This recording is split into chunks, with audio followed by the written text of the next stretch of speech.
Tiene como título, como ya sabéis, creo que tenéis el programa, pues en refrigeración, instalaciones centralizadas o equipos independientes. Dijéramos que esta pregunta, de alguna manera, es una pregunta que vuelve a tomar una cierta actualidad debido a algo que ya habéis visto en la anterior ponencia, que es debido a las nuevas normativas que afectan a la refrigeración, que nosotros las volveremos a ver rápidamente, pero enfocadas al tema que nosotros estamos tratando. Porque dijéramos que hasta ahora pues sí que se había llegado a un cierto consenso en el sentido que las instalaciones centralizadas eran capaces de obtener mejores eficiencias energéticas, es decir, consumir menos energía, ya que en este tipo de instalaciones se podían aplicar de una forma económica y sencilla sistemas de ahorro energético que permitían pues una mayor eficiencia de la instalación, lo que en refrigeración llamamos un COP, un COP más elevado de la instalación. Pero claro, realmente ahora con las nuevas reglamentaciones hay un cambio, de alguna manera, un cambio de prioridades, debido a que pues todo el mundo se ha asustado, y con razón, porque ya estaba explicando Jesús un poco la barbaridad que supone pues todo el tema del impuesto, y posteriormente, en muy pocas semanas, salió ya la nueva reglamentación de FEGAS, que también pone fin a determinados gases, con lo cual pues hace que hoy volvamos a plantearnos si es más interesante para un determinado proyecto frigorífico hacerlo mediante una instalación centralizada o mediante instalaciones independientes. Entonces vamos a intentar ir desgranando el tema. Vamos a ver, dijéramos, cuatro partes, mejor dicho, por la cuarta son las conclusiones. Pero vamos a ver, en primer lugar, cuál es la influencia que tiene la nueva normativa, que, como hemos dicho, en la toma de decisiones de la compra de una instalación frigorífica.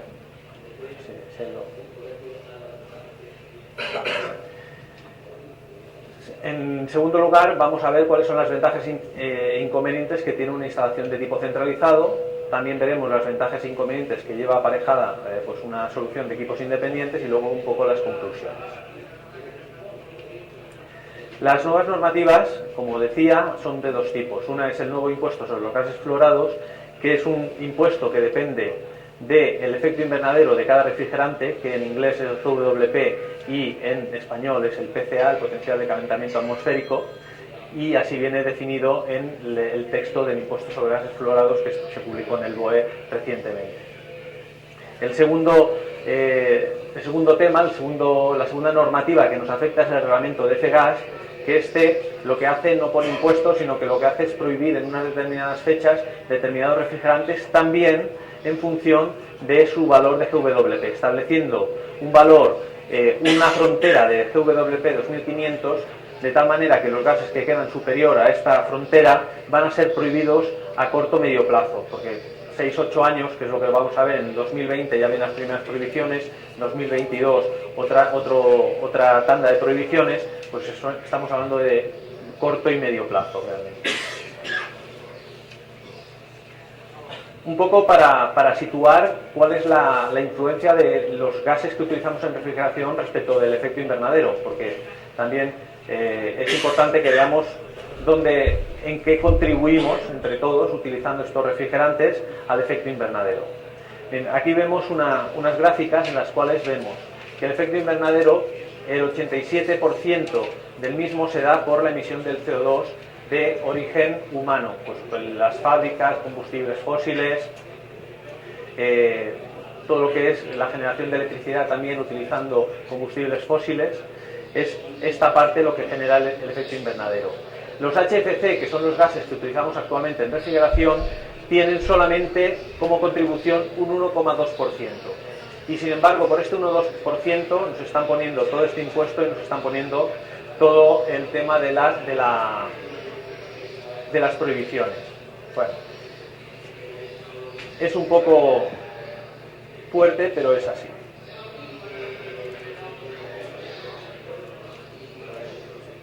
Bien. Entonces, también, si a esto le añadimos, dijéramos, ¿cuál es el efecto de la refrigeración estacionaria? Cuando digamos refrigeración estacionaria, queremos decir refrigeración que no incluye los automóviles, camiones, medios de transporte en general, sino las instalaciones fijas, las que dan servicio a cámaras, a batidores, enfriadores, lo que sea, pero fijo, ¿de acuerdo? Pues los HFC de este 1,2, solamente el 0,33% es el efecto directo de la refrigeración estacionaria. Y el CO2 también, las instalaciones de refrigeración contribuyen a la emisión de CO2 porque gastan energía, ¿de acuerdo? Y por tanto hay una parte de CO2 que se genera en la atmósfera por esta fabricación de la energía, por la generación energética. Pues realmente el CO2 que se genera gracias, entre comillas, a la refrigeración estacionaria, el efecto indirecto que se llama, que es el consumo energético, estamos hablando que no llega al 5%, ¿de acuerdo? Con lo cual aquí también vemos que es más importante la contribución indirecta por el consumo energético que la contribución directa por que serían las fugas. Es decir, desde el punto de vista del medio ambiente es más importante conseguir eficiencia energética, es decir, instalaciones frigoríficas que consuman menos energía, menos electricidad, porque el efecto sobre el medio ambiente es más positivo. Sin embargo, hemos visto que las reglamentaciones, como es difícil atacar por aquí, atacan directamente por el efecto directo, por el GWP, y ya vemos que estamos un poco matando moscas a cañonazos. Sin embargo, pues las normativas son las que son, y por mucho que comentemos esto, pues no nos queda otra que cumplir, desgraciadamente.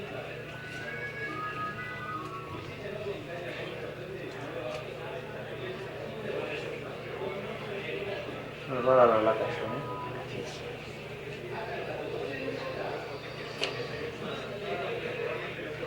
Si el tema del efecto invernadero lo circunscribimos solamente a los gases refrigerantes HFC, veremos que el 134 es el culpable del 35% del efecto invernadero de los HFC, el 404 sería el 24%. ¿Por qué tiene todo este peso el 134?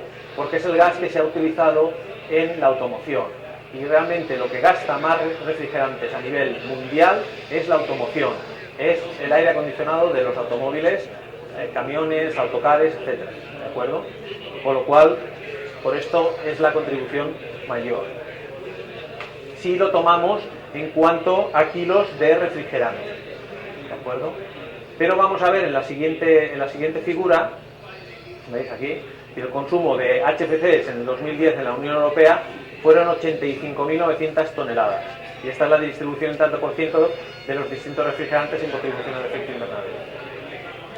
Si esto, en cambio, lo convertimos en toneladas equivalentes de CO2, es decir, cada refrigerante tiene un GWP que está basado en la unidad, como el CO2 es la unidad. El CO2, un kilo de CO2 tiene un GWP de 1.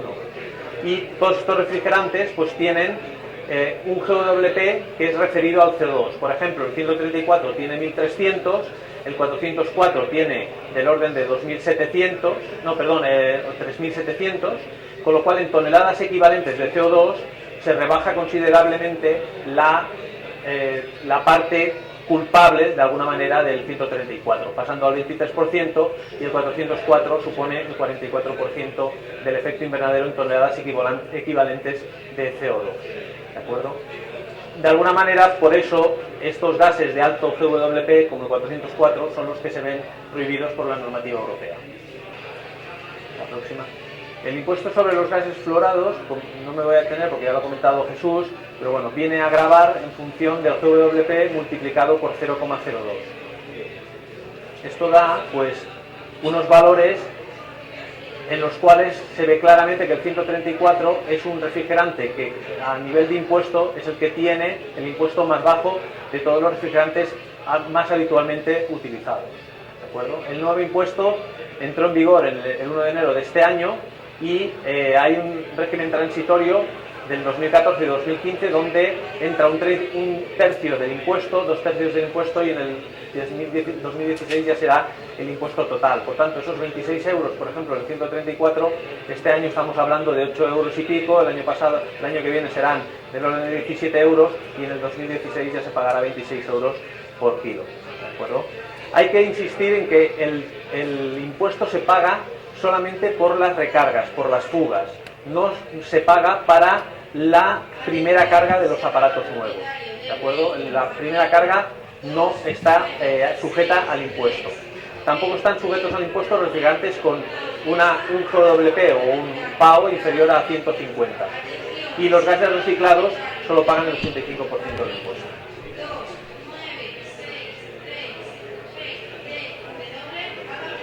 La reglamentación de F-gas,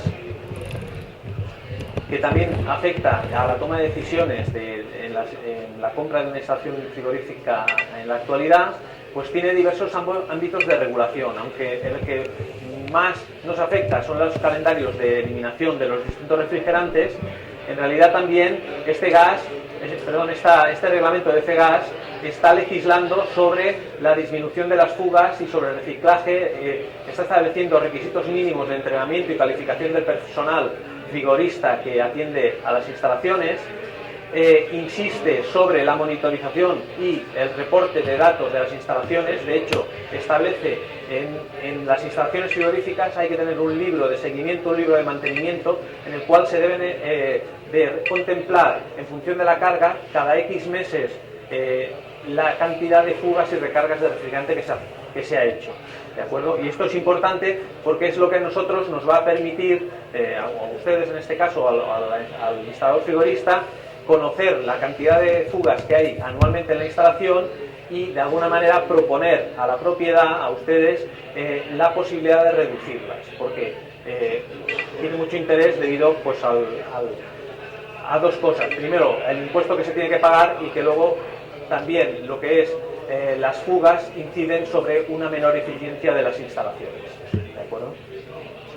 Sobre el F-gas, como el compañero Jesús ya ha estado hablando, lo voy a pasar bastante rápido. Simplemente pues indicar como cosa importante que el techo de 2.500 es el primer corte de los gases que van a ser prohibidos en el 2020, y que el 404, que hoy en día es uno de los más utilizados, va a ser prohibido en el 2020 en la mayoría de aplicaciones de refrigeración.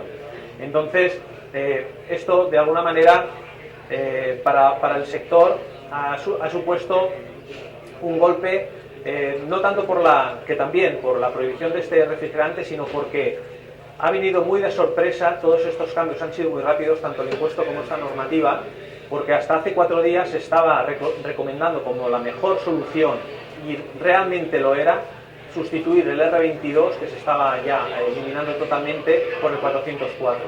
Y esto, claro, parece, cuando hablas con una propiedad, el otro día, pues una conversación con los responsables técnicos, por ejemplo, del Corte Inglés, que tenía muchas instalaciones en sus hipermercados y supermercados con R22, tomaron, después de muchas deliberaciones, hace un par de años, pasaron a 404. Pues hoy en día los jefes de estos técnicos les habían dicho que le habían tomado una muy mala decisión y estaban un poco en entredicho. Y claro, en su momento era la mejor decisión posible, pero luego pues al jefe de arriba ahora parece difícil de justificar, pero es así. Nadie esperaba que se pusiera un impuesto de ese calibre en España, fue totalmente sorpresivo, y el tema del F-gas, pues que ha salido también inmediatamente después. Los consumos que se hicieron en una media de distintos años hacia el 2011, pues luego se ha ido bajando. O sea, el calendario contempla bajadas, y fijaros ya en el año 2017 que habrá una bajada de casi el 40% de puesta en el mercado de HFCs.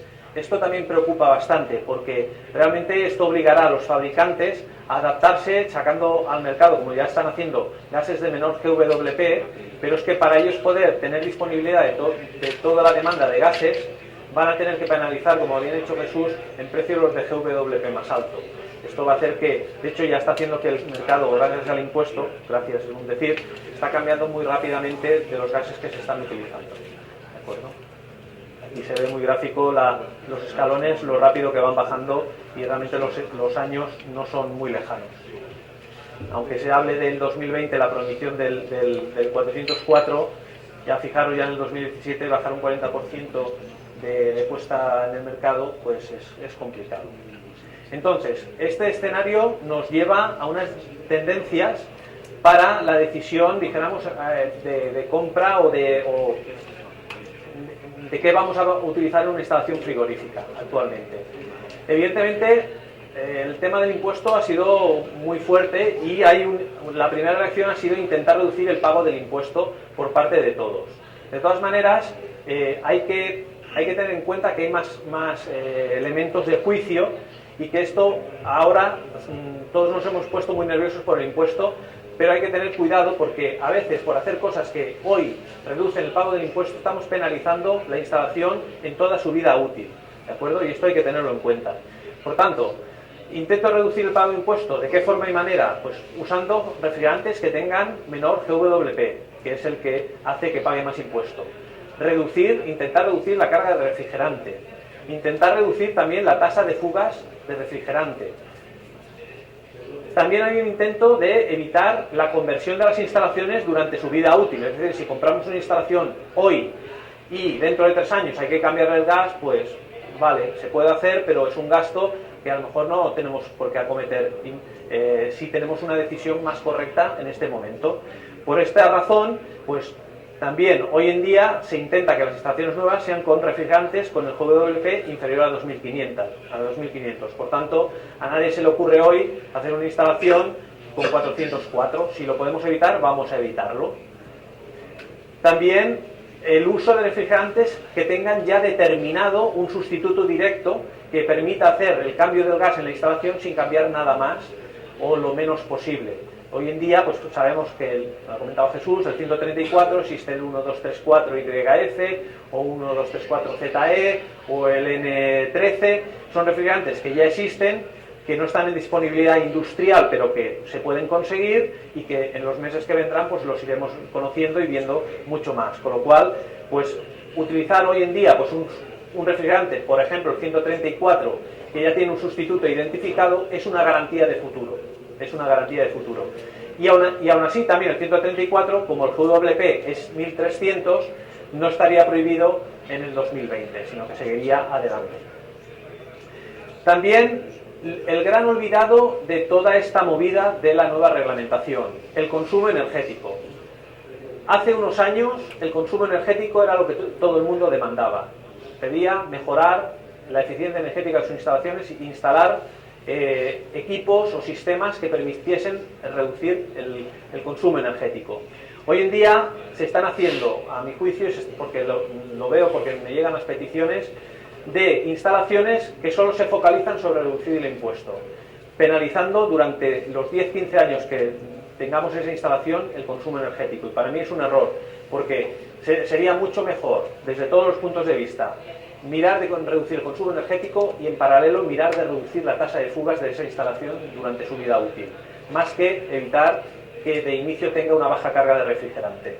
¿De acuerdo? Esto lo iremos viendo durante la explicación. Por tanto, no se ve muy bien, pero bueno, el consumo energético reducido, ¿cómo lo vamos a conseguir? Utilizando refrigerantes que tengan el mejor COP posible y utilizando sistemas de ahorro energético en esa instalación. ¿De acuerdo? Debido a esta situación, por eso os comentaba, enlazando con el título de la ponencia, se toma un poco de actualidad, retoma de actualidad la pregunta si instalaciones con equipos independientes o instalaciones centralizadas. Entonces, ¿cuál es el motivo que hoy en día haya más tendencia a pedir instalaciones con equipos independientes? Pues no es otra que reducir la carga de gas o la tasa de fugas de la instalación. Evidentemente, si tenemos, pues vamos a poner 4 o 5 cámaras, en cada una ponemos una instalación frigorífica independiente, sabemos que si tenemos una fuga en esa instalación será solamente el gas de esa cámara, de esa instalación, mientras que si es una instalación centralizada, que sabéis que estamos hablando de una central frigorífica en la cual tenemos unas líneas que atienden todos los servicios frigoríficos y los compresores son comunes para todas las cámaras, pues en ese caso, si tenemos una fuga importante, se va a fugar todo el gas de toda la instalación. Entonces eso es lo que hace que, por un lado, se esté volviendo a pedir instalaciones con equipos independientes. De todas maneras, ¿cuál es la ventaja que presentan y que por el motivo por el cual las instalaciones se estaban haciendo con equipos centralizados?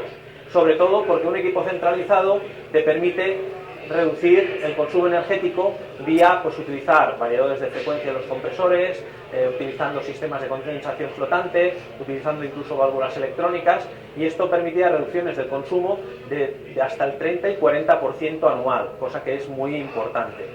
Una instalación independiente Se puede utilizar sistemas de ahorro energético, pero son mucho más caros a comparación que en un sistema centralizado. Por eso, normalmente cuando se instala un equipo independiente no se le ponen los sistemas de ahorro energético. Y eso penaliza a la larga el consumo energético de la instalación. También otro de los temas es que en las instalaciones individuales normalmente la maquinaria va a estar muy cerca de la cámara a la que se da servicio. Vamos a tener muy poca longitud de tuberías y esto hace que la cantidad de refrigerante también sea menor. En una instalación centralizada normalmente la central está en una sala de máquinas y tenemos un tendido de tuberías más largo. Por eso muchas veces la virtud en un proyecto frigorífico está en encontrar la vía intermedia. ¿Cuál sería la vía intermedia? La vía intermedia sería mirar si podemos poner una central frigorífica para unos servicios que estén lo más cercanos posibles a la central con el menor tendido de tuberías, y a lo mejor unos servicios que sea más difícil porque está más lejanos y nos implica mayor longitud y por tanto mayor carga de gas, ese tipo de servicios ponerlos independientes y hacer sistemas mixtos con centrales y algún equipo independiente. Esto es algo que va a más y sobre todo, pues por ejemplo, pues cuando tenemos cámaras de positiva y cámaras de negativa. A veces ponemos una central para las cámaras de positiva y si tenemos alguna cámara de congelados, pues se ponen con un equipo independiente. Y no se hace, pues antiguamente se habían llegado a hacer centrales multiaspiración combinando positiva y negativa. ¿De acuerdo? Realmente esta es la diferencia entre un tipo de equipo y un tipo centralizado y un equipo independiente. Otra posibilidad, que sería una especie de mixto, sería el uso de enfriadoras de glicol.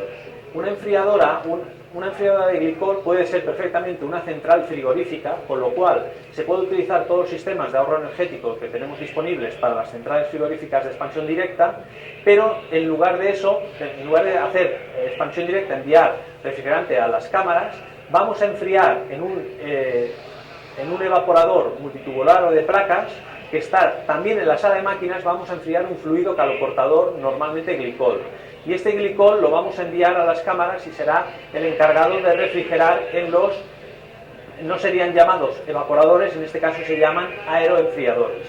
¿De acuerdo? ¿Esto qué es lo que permite?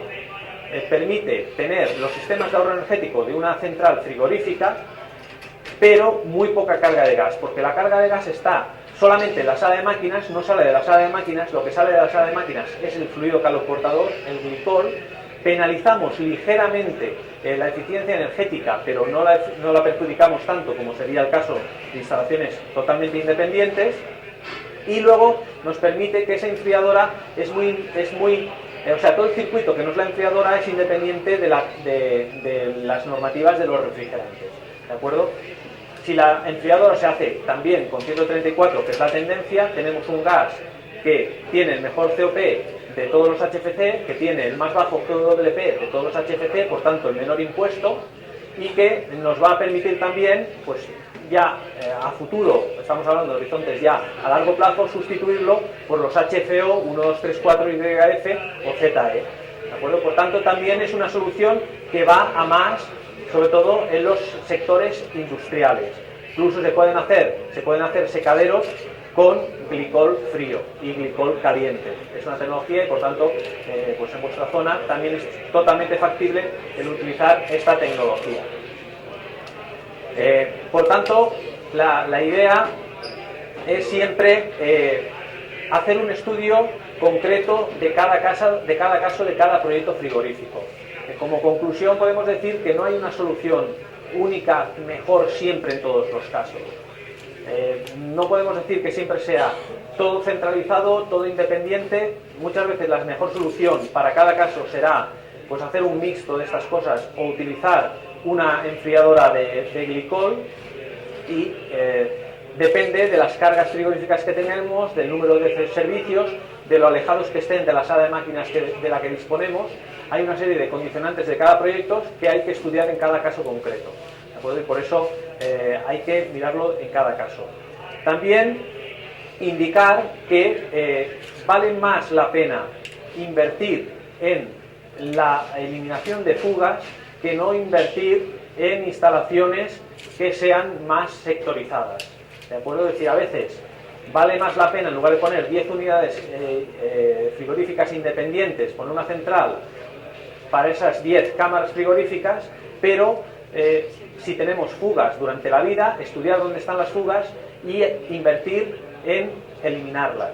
Porque muchas veces dices, mira, sabemos que las fugas, y para esto nos va a ayudar mucho la reglamentación, los libros de mantenimiento, y mira, hemos tenido 4 fugas este año y resulta que son siempre en tal evaporador. Pues señores, vale la pena plantearse cambiar ese evaporador porque ya le toca o porque por lo que sea, y hacer la inversión en ese evaporador para no tener las fugas antes de que pensar en cambiar de instalación y hacer pues instalaciones independientes, ¿de acuerdo?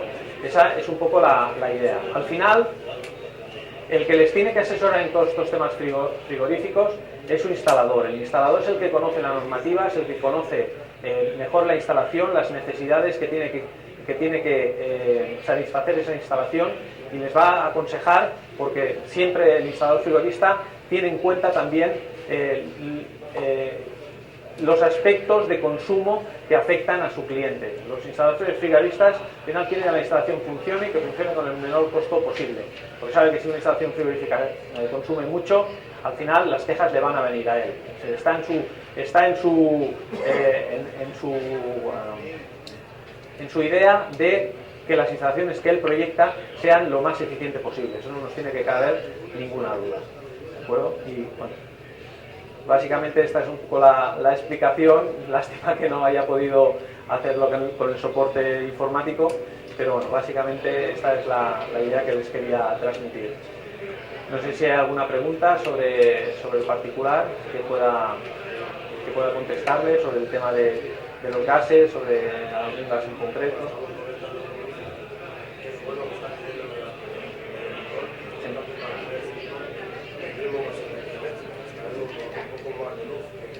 Correcto, lo he dicho efectivamente, es decir, todo lo que es la enfriadora de glicol tiene un consumo energético ligeramente superior a lo que es una instalación de expansión directa. ¿Por qué? Porque tenemos un salto térmico adicional, es decir, no enfriamos el aire de la cámara con el refrigerante, sino que lo enfriamos con el glicol y el glicol lo enfriamos con el refrigerante. Todo lo que son saltos térmicos reduce la eficiencia energética. De todas maneras, hoy en día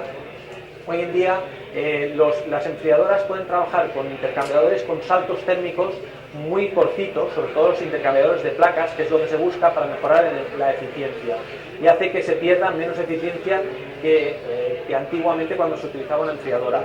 Además, estas enfriadoras pueden disponer de sistemas de ahorro energéticos, condensadores flotantes, válvulas electrónicas, que hacen que el consumo sea muy bajo.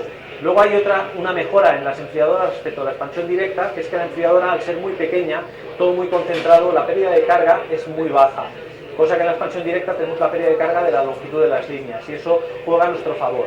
Hace que, al final, es verdad, consume algo más. Tenemos que tener en cuenta, evidentemente, el consumo de las bombas, evidentemente, y por tanto, eso también es un consumo que tenemos, pero,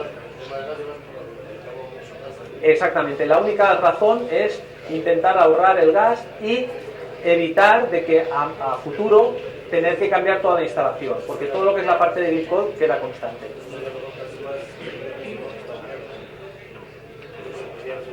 Por ejemplo, la enfriadora puede ser el 134, pero puede ser de amoníaco si por lo que es el local se permite el uso de gases.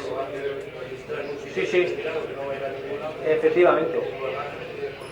Efectivamente. Correcto, correcto. Es una posibilidad como que hay que tener en cuenta. Al final, todo es lo de siempre. Es algo más caro, porque evidentemente encarece todo el tema hidráulico, bombas y tal, encarece algo, pero bueno, desde el punto de vista es un buen equilibrio para no pagar impuestos, para tener un seguro de que esa instalación va a ser duradera en el tiempo y penaliza lo menos posible el consumo energético.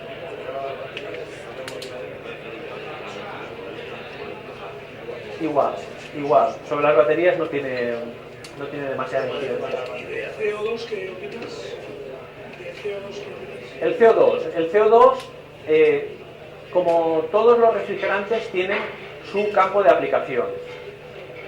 Hay que insistir que con la normativa actual y en el estado dijéramos, de la tecnología en la refrigeración actual, no vamos a ver un gas que sea el universal. Cada vez vamos a soluciones más concretas para aplicaciones concretas. Es una lástima porque siempre, desde el punto de vista del frigorista, el utilizar un refrigerante para casi todo ha sido muy favorable. En su momento el R22 casi cumplía esta función. Muy recientemente el 404 casi cumplía esta función. Actualmente no es así. Las soluciones son atomizadas y el CO2 tiene su campo de aplicación. ¿Dónde? El CO2, estamos hablando sobre todo de CO2 subcrítico. El CO2 transcrítico es una tecnología muy diferente, que en las latitudes en las que nos movemos nosotros no tiene demasiado sentido porque pierde bastante eficiencia energética.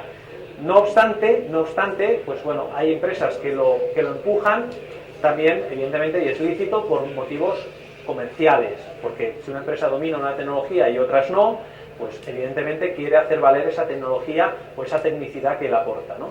Pero realmente en nuestras latitudes vamos a hablar de CO2 subcrítico como tecnología de CO2 utilizada. En este caso no depende del clima, porque el CO2 tiene que funcionar en subcrítico en cascada con otro refrigerante. Esto es, tenemos que tener una instalación que enfríe el CO2 para que éste a su vez enfríe lo que tenemos que enfriar.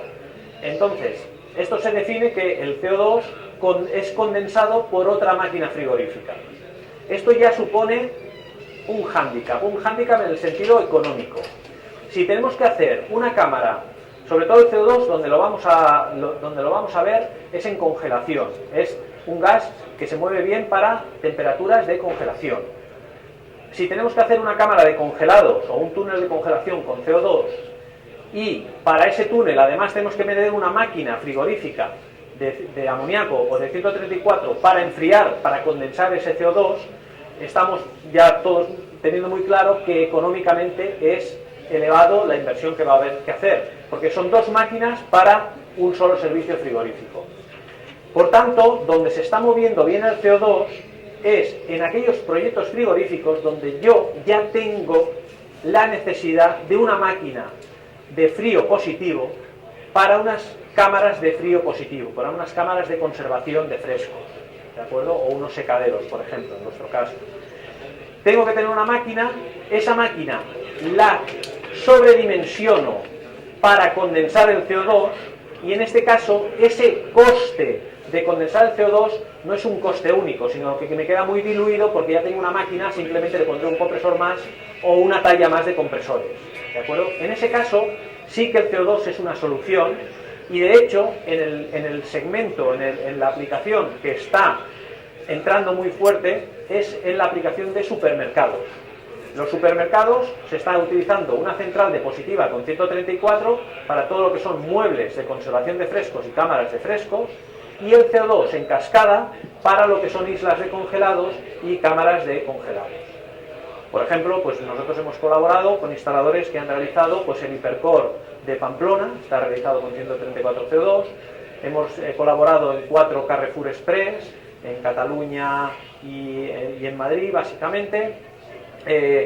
Se va a poner en marcha recientemente uno ahora en la cadena Ahorra Más en Madrid. Bueno, y hemos colaborado también, hemos hecho 5 máquinas de 134 CO2 para formación profesional en institutos de refrigeración en colaboración con un proyecto europeo. Es decir, que actualmente tendremos instaladas del orden de 50 instalaciones de 134 CO2. En España es una tecnología que ha entrado tarde y ha entrado sobre todo impulsada por el impuesto, porque hasta ahora la gente se le iba avisando que era una tecnología que en Europa ya estaba desde hace 10 años y sin embargo nadie tomaba la iniciativa en España. Ahora el impuesto ha precipitado los acontecimientos y entre el año pasado y se han hecho estas 50 instalaciones de las que os estoy hablando. También, por ejemplo, la cámara de congelados del almacén regulador de pastelería en Pinto del Corte Inglés también está hecha con una instalación de CO2, en este caso La condensación del CO2 se realiza mediante una instalación de amoníaco que ya estaba existente en ese centro del Corte Inglés. Bueno, o sea que también, por ejemplo, la plataforma de distribución de la cadena Lidl cerca de Barcelona también se ha hecho con amoníaco CO2. Hemos realizado nosotros la maquinaria frigorífica para el instalador que la realizó. O sea que tiene su campo de aplicación, pero no todo se puede hacer con CO2. Nos estamos encontrando de que hay cosas que suenan en el mercado y todo el mundo pregunta: oye, esto lo quiero con CO2, esto lo quiero con amoníaco. A veces hay que sentarse y decir, y estamos haciendo una labor pedagógica en ese sentido, de decir, oye, para este proyecto no vemos el CO2 como una solución. Evidentemente se podría llegar a valorar, pero hay unas connotaciones que te va a salir mucho más cara, energéticamente tampoco es la mejor. Oye, mira, tienes una instalación en 134, vamos a poner en baja, pues son unas unidades independientes, y llegar a un consenso en ese sentido, porque sí que se están pidiendo cosas que no tienen, desde el punto de vista económico o tecnológico, una adecuación correcta a lo que se pide. El CO2 para positivo no tiene una aplicación real económica, ¿de acuerdo? Se habla a veces de hacer la refrigeración con CO2, utilizando el CO2 como fluido secundario, es decir, como si fuera un glicol, enfriando CO2 y bombeándolo.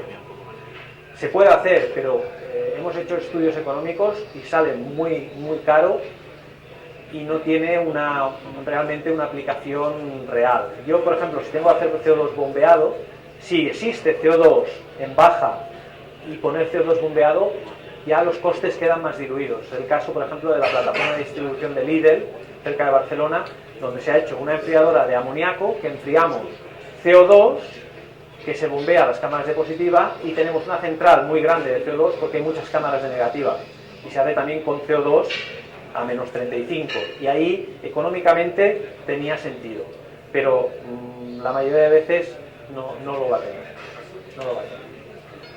Correcto, vamos a ver. El tema de la reducción de fugas en sistemas centralizados no es sencillo.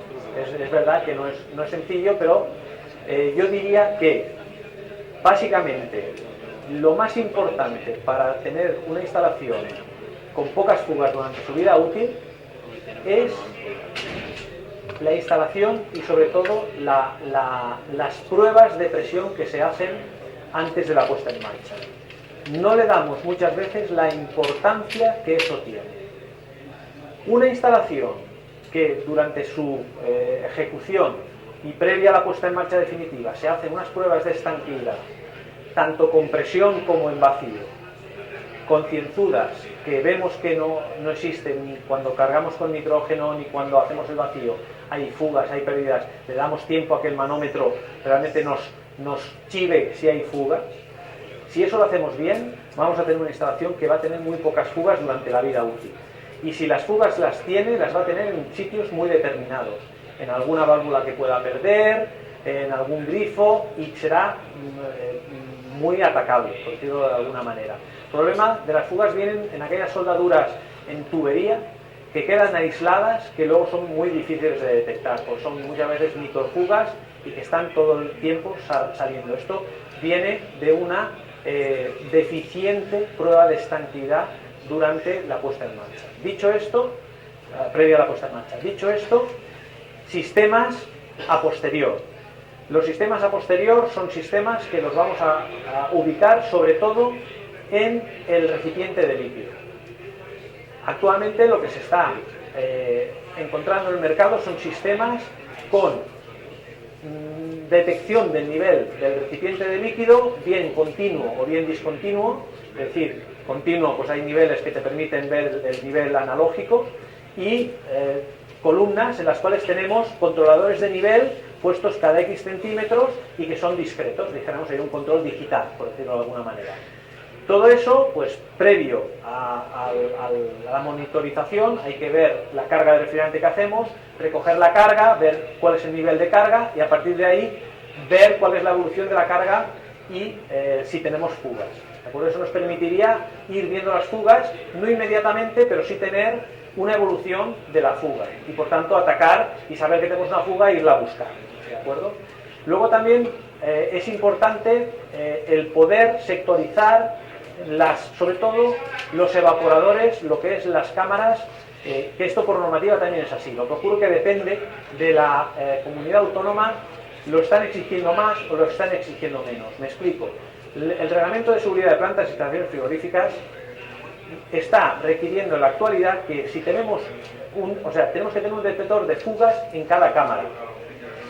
Este detector de fugas tiene que actuar aislando esa cámara por seguridad de las personas, pero también hay que verle el sentido de las fugas.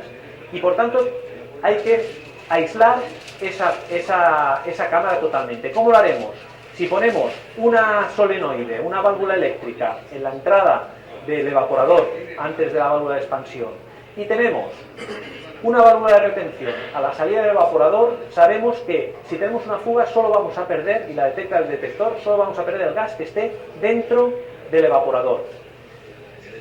Hay comunidades autónomas que esto lo exigen, hay comunidades autónomas que solo con la válvula de solenoide ya te lo dan por bueno, pero en ese caso no garantizas porque por la aspiración del evaporador puedes perder bastante gas, ¿de acuerdo? Entonces, porque te viene del resto de la instalación. Esa también sería una buena medida, ya no solo porque lo exige la reglamentación, sino como prevención para evitar la pérdida lo menos posible de refrigerante.